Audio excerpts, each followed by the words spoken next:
Hello, friends. How are those independent thoughts working out for you? Exhausting, aren't they?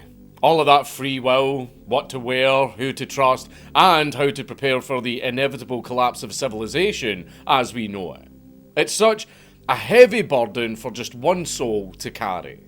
But what if I told you that you could simply surrender it all and let someone else do all of the thinking for you?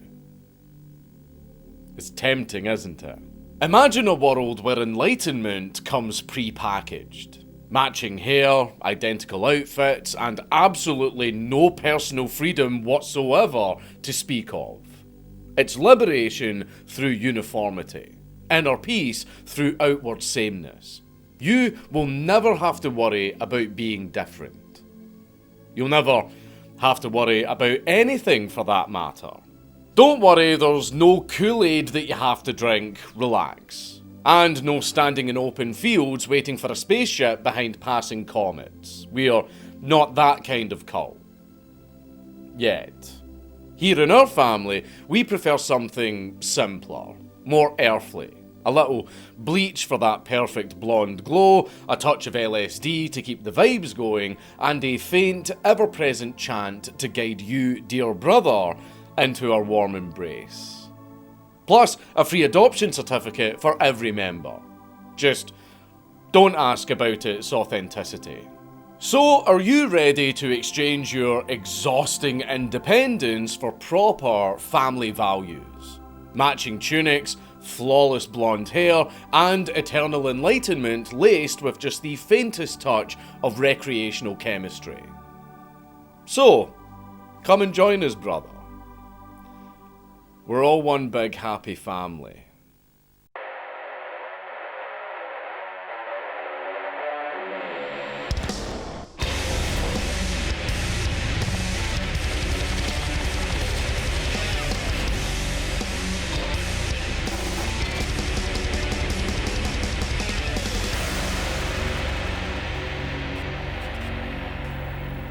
Please leave a like and a comment on this video because it really helps me in the algorithm.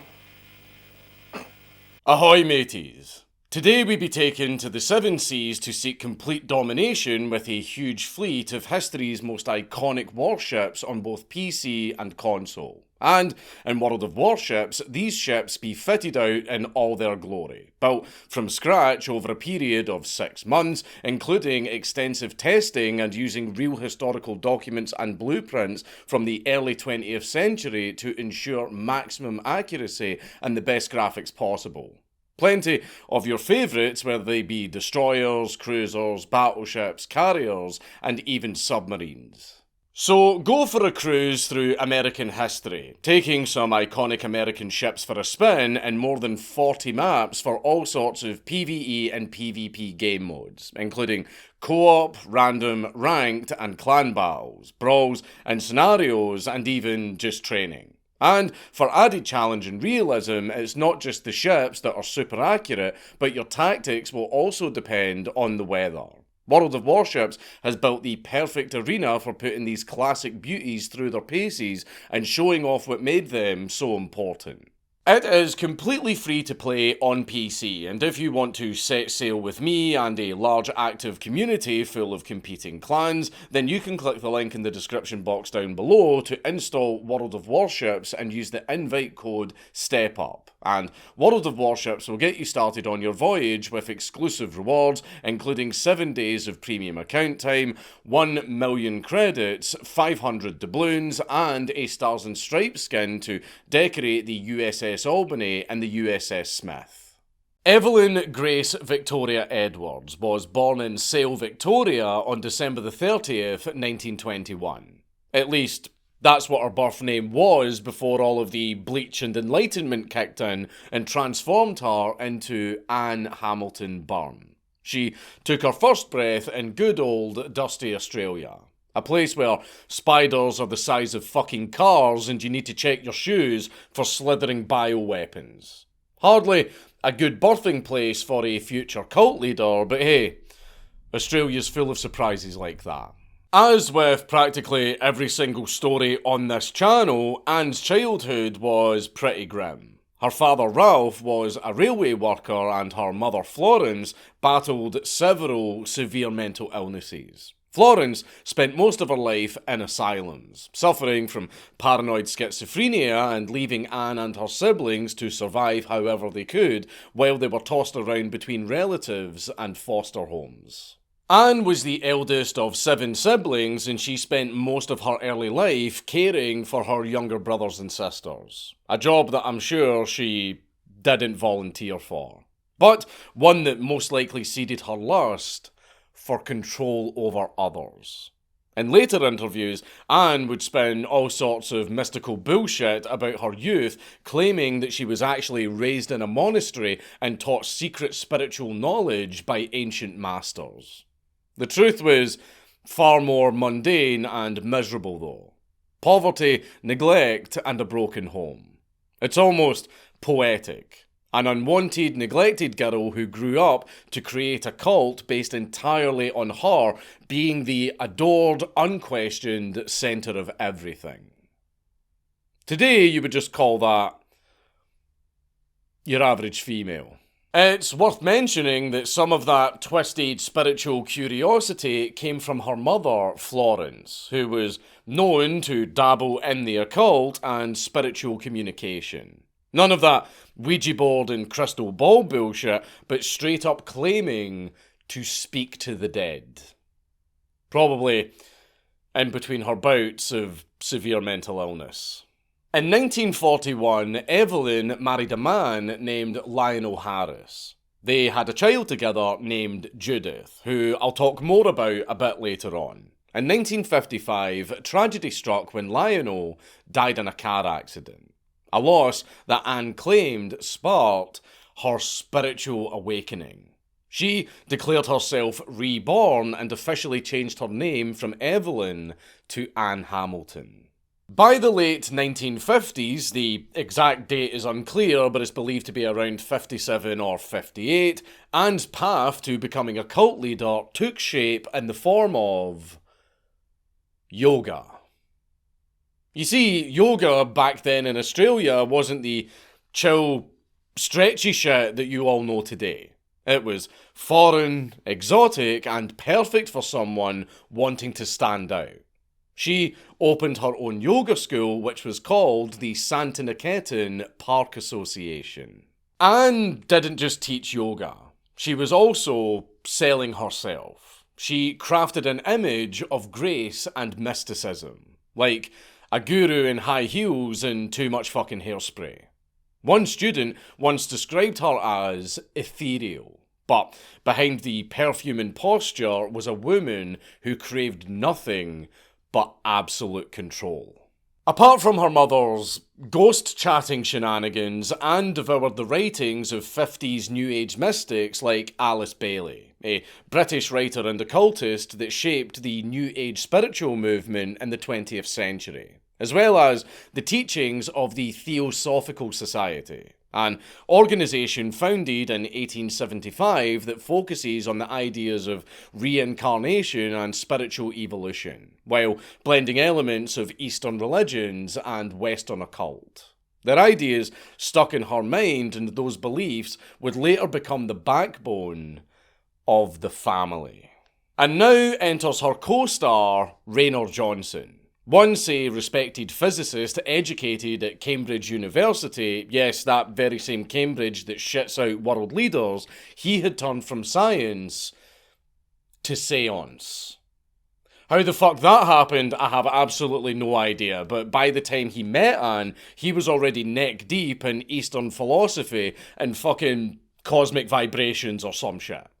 Raynor also ran Queen's College, a residential college affiliated with Melbourne University. It was like finding out your math teacher was selling shitty love potions and dream catchers out of the boot of his car in the school car park.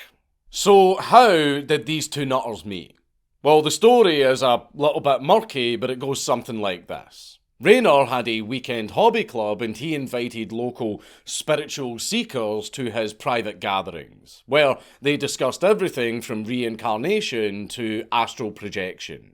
Anne, always on the hunt for status and followers, one day just waltzed in like she owned the fucking place. She then proclaimed that she could speak to the dead and that she was, and I'm not joking, she really did believe this, the reincarnation of Jesus Christ himself.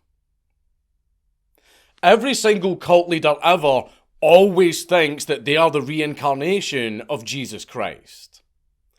Derivative.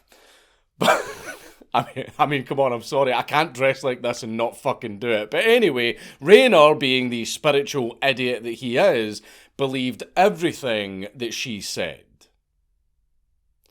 Give me a moment while I just trash your cult. Bullshit. Bullshit. Derivative. Raynor's credibility, the Cambridge degree and his academic prestige was a respectable package that gave Anne's increasingly nutty mystical claims more credibility. After all, if a proper fucking scientist thought that she was, in fact, the reincarnation of Jesus Christ, then who was going to argue? With Raynor's endorsement and the slow recruiting of upper-class professionals, Anne's influence spread. The Santiniketan Park Association became more than just a yoga club. It was the prototype of the family cult.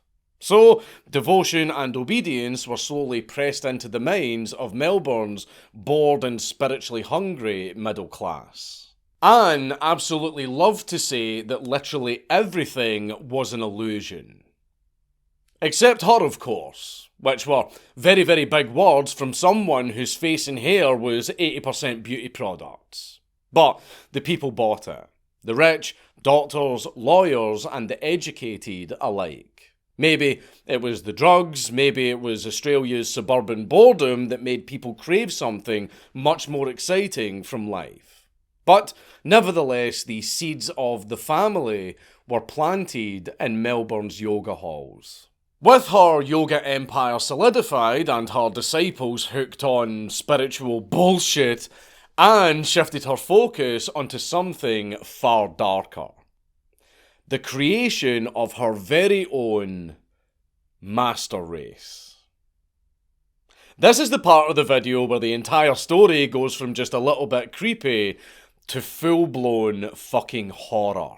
Now, before we get into the very, very grim details, let's talk a little bit about what made the family tick. At its core, the family doctrine was a bizarre mixture of Christianity, Eastern mysticism, New Age nonsense, and whatever else Anne just pulled out of her arse after one too many yoga sessions. Members were taught that Anne herself, as we mentioned before, was the reincarnation of Jesus Christ. A female messiah here to prepare the chosen few for the inevitable apocalypse. Because you're just not a cult if you don't have an apocalypse story. And of course, only her followers, the spiritually elite that she handpicked herself, would survive this apocalypse and rebuild the world into the perfect utopia.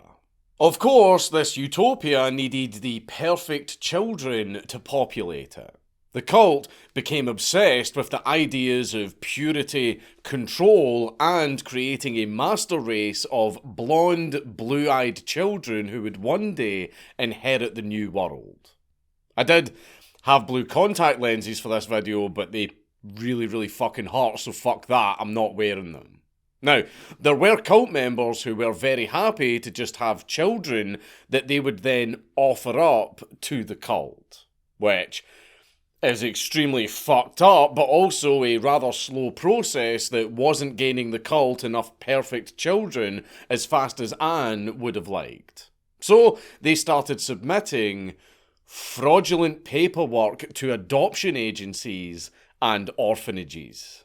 Between 1968 and 1975, the cult were faking paperwork and backgrounds of their own cult members so that they could adopt children.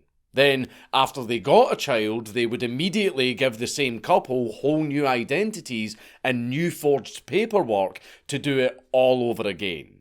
Just collecting children like they were fucking participation trophies. They were even doing shady deals with hospitals for children that had been abandoned by their mothers. Though the total number is a little bit fuzzy due to all of the related documents being burned and destroyed, which we'll get into later. It was reported that there was likely around 28 of these unfortunate children snatched up and brought into the cult. Before all of this, Anne had been briefly married to one Michael Riley, a South African naval officer in the 1960s. A marriage that fizzled out fast, likely due to Riley not sharing Anne's grand vision of a matriarchal cult. After that, Anne found her most loyal accomplice, Bill Byrne. Bill wouldn't officially marry Anne until 1978, but by the late 1960s, he was already her close and devoted right-hand man. You see, Bill was a true believer and he took on the role of enforcer and protector of Anne's will.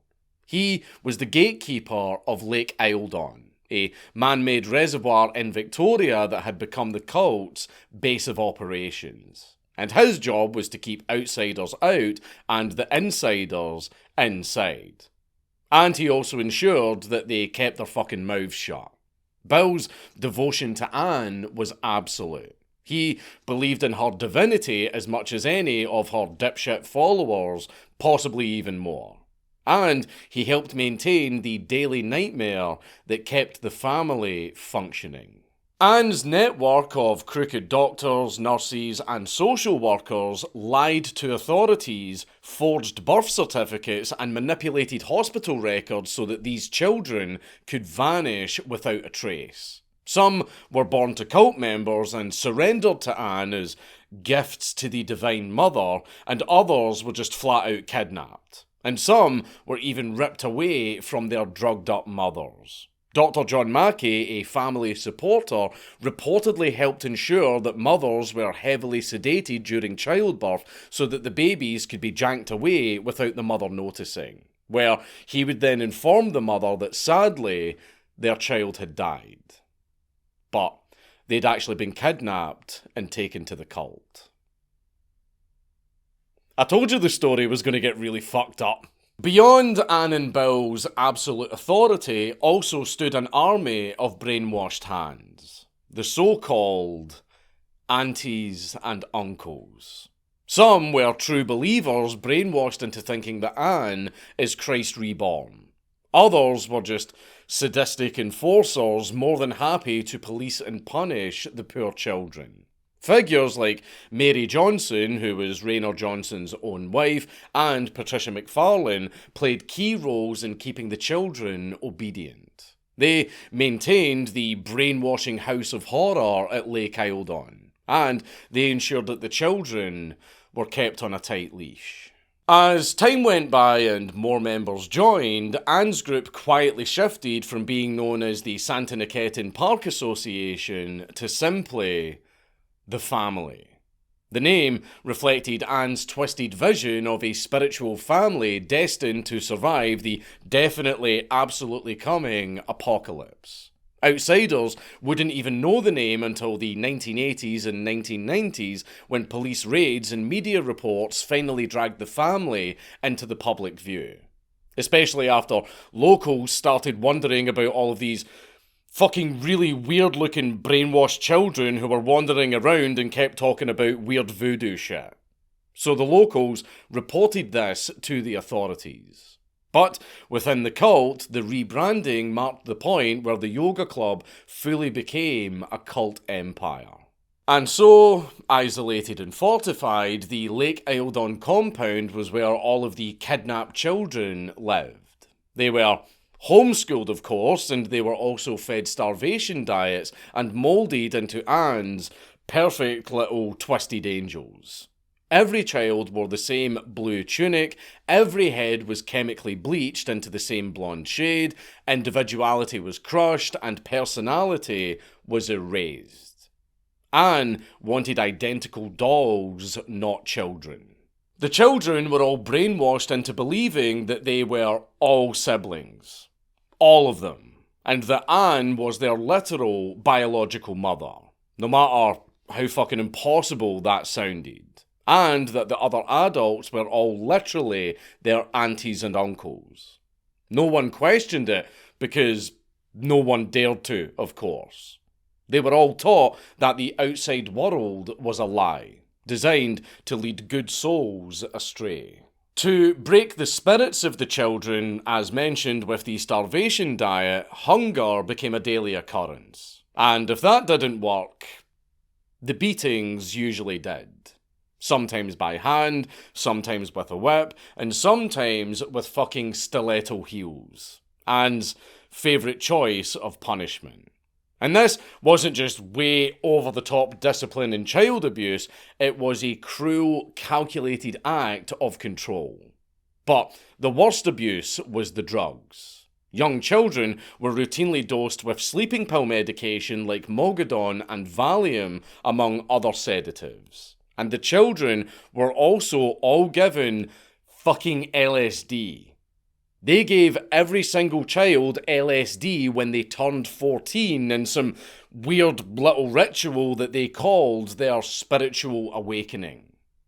The entire goal was to wipe the children's personalities clean with paranoia, starvation, sleep deprivation, and acid trips.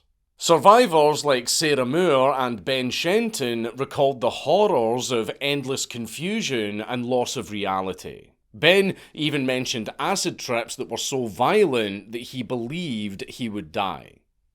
Can you fucking imagine being 14 years old and being forced to go through a fucking acid trip? And while all of that was happening, Anne was filming everything.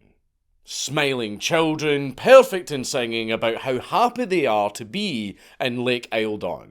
Like, she was trying to create some fake proof to the outside world that the family was a paradise. Never mind the terror, never mind the starvation. What drugs? I've no idea what you're talking about. And all that time, nobody inside of the cult was questioning anything. They all truly believed, and especially, that her pure, blonde, drugged-up brood would survive the upcoming apocalypse. They all believed that the world would burn and society would fall. But her creations would live on to rebuild it as the new master race, with her as their matriarch. But what of Raynor Johnson, I hear you ask? The man whose scientific credibility helped start all of this horror. Well, he just kind of backed away from everything, like Homer Simpson into the bush. Maybe out of fear, maybe out of cowardice. Maybe he saw what he helped create and was disgusted by it. Either way, Raynor faded into obscurity, watching from the sidelines as the cult he once helped grow turned into a monster. He died in 1987, most likely a broken man. Meanwhile, Anne's own actual biological daughter, Judith, the child from her first marriage with Lionel Harris, was largely raised outside of the cult and basically neglected by Anne. That's extremely fucking ironic. While Anne was building her perfect family, she ignored her actual child. Judith later abandoned her mother entirely, suing her and then moving to Britain. So much for the divine and sacred family bond. And this shit continued for decades.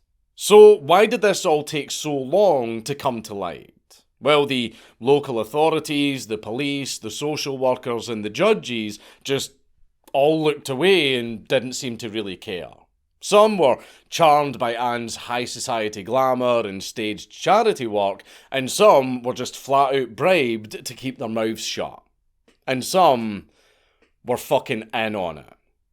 Also, making your children bleach their hair and wear turtlenecks isn't exactly illegal, so it was a little bit of a legal grey area. But Anne's charisma was like a drug. She could cry on command, she could smile like she was a saint, and be angry like hell's fire itself. It was all part of the act to keep up the facade. But thankfully, cracks started to form. Survivors were actually escaping the cult and rumours were starting to leak into the real world. The people outside were starting to see what was really going on in the Lake Eildon compound. One of the earliest and most vital cracks came from inside of the cult itself. Sarah Hamilton Byrne, one of the stolen children, began to sense that between all of the bleaching and beatings and drugs that this shit doesn't feel normal. Alongside Leanne, another stolen child, Sarah began reaching out to the outside world about the happenings in Lake Eildon. Leanne made the first move, fleeing the compound in 1987, and she managed to alert the authorities about the happenings inside the compound. Leanne's escape raised the first alarm, catching the attention of a journalist named Marie Moore, who had been investigating the shady adoptions and had heard whispers about the cult when it was first established. But it was Sarah's detailed testimony that truly gave Moore the information that she needed to escalate the investigation. When Sarah herself broke out shortly after Leanne and reached Moore and the outside world, her words shocked the circle of journalists and law enforcement officers who weren't under Anne's paycheck. She spoke of the matching uniforms, the starvation, the drugged children, the LSD-laced rituals, the aunties and uncles. She basically told them absolutely everything. And so Marie Moore started to dig deeper, uncovering layers upon layers of deception, fraud and cruelty that had gone on for decades. And finally, Moore's reports eventually caught the attention of the police. Alongside Moore was private investigator Helen Demidenko, who also spent years digging into the family's secrets. Her persistence and connections helped bridge the gap between the parties involved and the authorities. Enter Detective Lex DeMann, who began assembling a task force to raid the family's compound. And it turns out he's been trying to raid the fucking place for fucking years at this point. And, due to the cult's careful destruction of records and Anne's network of loyal professionals, he could never get the proper paperwork for the raid. But Lex persisted, and after years of following the trail of falsified documents and missing children, and after finally having testimonies from the escaped children, he finally had enough evidence to get a judge to approve a raid on the cult. On August the 14th of 1987, Victoria Police launched a full-scale raid on the Lake Eildon compound. Armed officers, followed by child welfare agents, stormed the property in what would become one of Australia's most famous cult busts. To the horror of the police, everything that was described by the escaped children was in fact true. As they entered, they found all of the children all in the same outfit, drugged up, bleached hair, starved and beaten. The children were stunned in absolute horror because some of them didn't even know that there were other people on the planet, and that there was a whole world outside of the compound. They watched in absolute shock as all of these strange men and women in uniforms, practically aliens to them, burst into their home. Some of the children cried and some of them clung to the aunties and uncles in absolute fear, too brainwashed to realise that this was a rescue mission. Most of the children simply froze, silently staring as their entire reality was shattered. Detective Lex DeMann later described the scene as, and I quote, "the most chilling moment of my career. An entire generation robbed of identity and moulded into something twisted." The task force gathered up all of the children and started bringing them to buses and cars that would take them far, far away from the only world they had ever known. Even though the children were now saved, that was the easy part. Building a case against Anne was the real nightmare because the cult were very, very careful. The cult members started burning documents and records the moment they saw the cops coming, and witnesses were either too loyal or too terrified to talk. The doctors and nurses who helped Anne steal babies all refused to testify, the social workers all turned silent, and the family's accumulated wealth meant that they could afford top lawyers that could twist every claim and muddy every accusation. And to make all of it even worse, Anne and Bill actually managed to escape. They were tipped off ahead of time by their network and they managed to flee overseas, first hiding in the UK and then slipping into the United States. The Australian government faced an uphill battle to track them down and extradite them. But eventually, in 1993, 6 whole fucking years after the raid, Anne and Bill were finally arrested in Catskills, New York.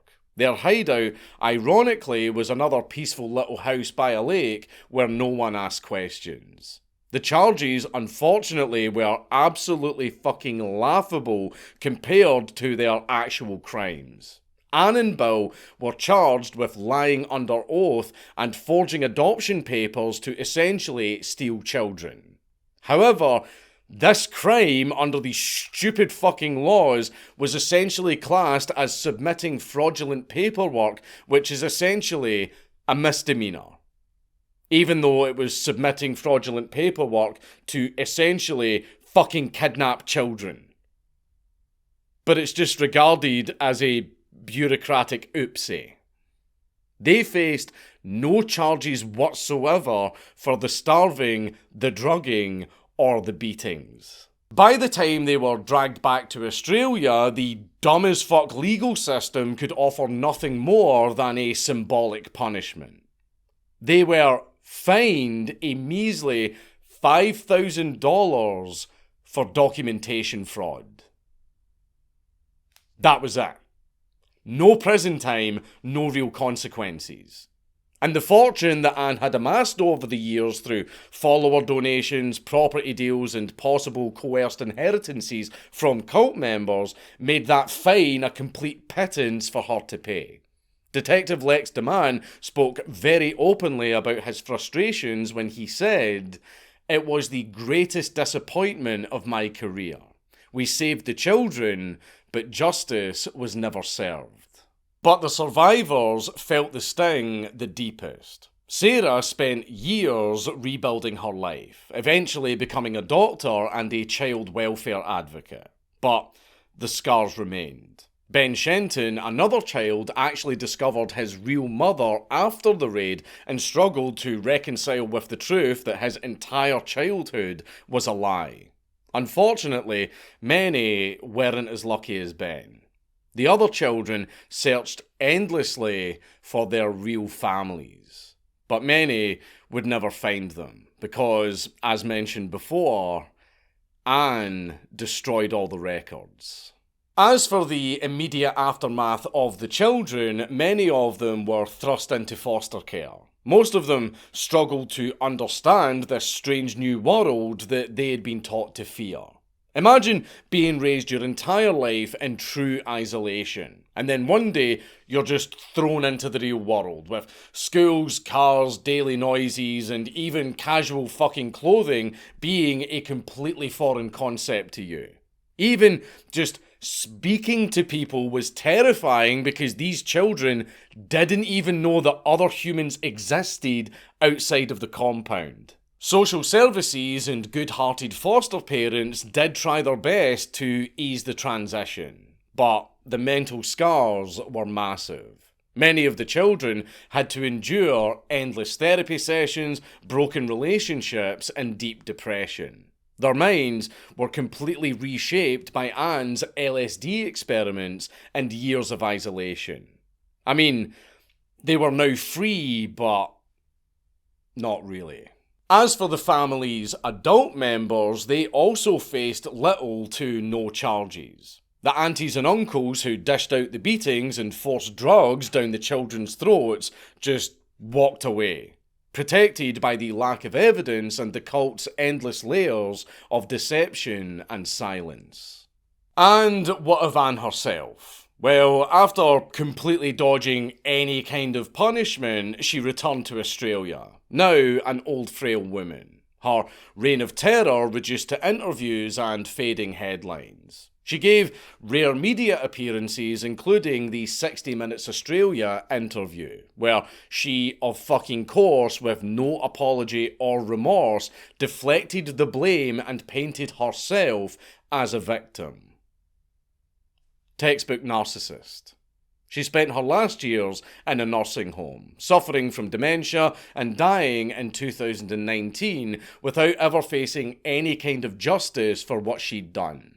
And I can only hope that the people in the nursing home treated her like an ashtray and put cigarettes out on her fucking forehead like the absolute fucking waste of human shit that she was. With the monster 6 feet under and forever burning in hell and her followers scattered, the cult crumbled. But in the years that followed, the story refused to die. Survivors started sharing their stories, some in interviews and documentaries, and some in public talks and in the form of books like The Family, the shocking true story of a notorious Australian cult by Chris Johnson and Rosie Jones, which talks about the isolated horror show that Anne built.